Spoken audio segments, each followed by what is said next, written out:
అందరికీ నమస్కారం. ఈ వీడియోలో సిబిల్ స్కోర్ తగ్గడానికి ముఖ్యమైన 3 కారణాల గురించి తెలుసుకుందాము.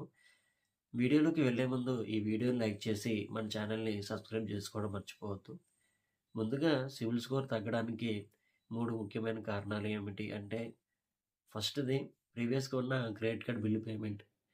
క్రెడిట్ కార్డ్ బిల్ పేమెంట్ వచ్చినప్పుడు మనకి 2 ఆప్షన్స్ ఉంటాయి. ఒకటి మినిమమ్ డ్యూ, రెండోది టోటల్ పే. చాలామంది ఏంటంటే మినిమమ్ డ్యూ కట్టేస్తే సరిపోద్దని చెప్పేసి మినిమమ్ డ్యూ కట్టేస్తారు. టోటల్ అమౌంట్ కట్టరనమాట. మినిమమ్ డ్యూ అమౌంట్ మినహాయించి మిగతా అమౌంట్‌కి బ్యాంక్స్ ఏంటంటే నెక్స్ట్ మంత్ పే సైకిల్‌లో రిమైనింగ్ అమౌంట్‌కి ఇంట్రెస్ట్ వేస్తాయి. ఇదొక కీలకమైన పొరపాటు మనం చేస్తాం. ఎప్పుడైనా క్రెడిట్ కార్డ్ బిల్ వచ్చినప్పుడు టోటల్ అమౌంట్ కట్టడానికి ప్రయత్నించండి. ఇంకా రెండోదేంటంటే మనం లోన్స్‌కి అప్లై చేసుకోవడానికి వెళ్ళినప్పుడు బ్యాంక్ వాళ్ళు మన సిబిల్ స్కోర్‌ని హార్ట్ చెక్ చేస్తాయన్నమాట. హార్ట్ చెక్ చేసిన ప్రతిసారి మనకి 5 పాయింట్స్ తగ్గిపోతాయి. ప్రతి హార్ట్ చెక్‌కి మినిమమ్ 3 మంత్స్ గ్యాప్ ఉండేలా చూసుకోవాలి. ఇంకా మూడోదేంటంటే మనము ఆల్రెడీ వాడుతున్న క్రెడిట్ కార్డ్ లిమిట్‌ని 30% కంటే ఎక్కువ వాడితే మన సిబిల్ స్కోర్ అనేది తగ్గిపోయే ఛాన్సెస్ అయితే ఉన్నాయి.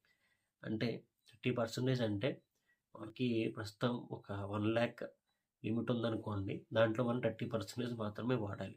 అంటే 30,000 మాత్రమే వాడాలి. ఈ 3 విషయాలను గుర్తుపెట్టుకొని సిబిల్ స్కోర్‌ని పెంచుకునే ఒక మార్గం చూద్దాము. ప్రీవియస్‌గా ఉన్న క్రెడిట్ కార్డ్‌ని మనము క్లోజ్ చేయకుండా దాంట్లో ఉన్న మినిమమ్ అమౌంట్‌ని మనము బ్యాలెన్స్ మెయింటైన్ చేసుకుంటూ దాన్ని క్లోజ్ చేయకుండా అలాగా మనం టెంపరరీగా పెట్టుకుంటే మనకి సిబిల్ స్కోర్ అనేది తగ్గకుండా ఉండే అవకాశం ఉంటుంది. సిబిల్ స్కోర్ గురించి మీకు అర్థమైందని అనుకుంటున్నాను. ఈ వీడియోని తప్పకుండా లైక్ చేసి మన ఛానల్‌ని సబ్స్క్రైబ్ చేసుకోవడం మర్చిపోవద్దు.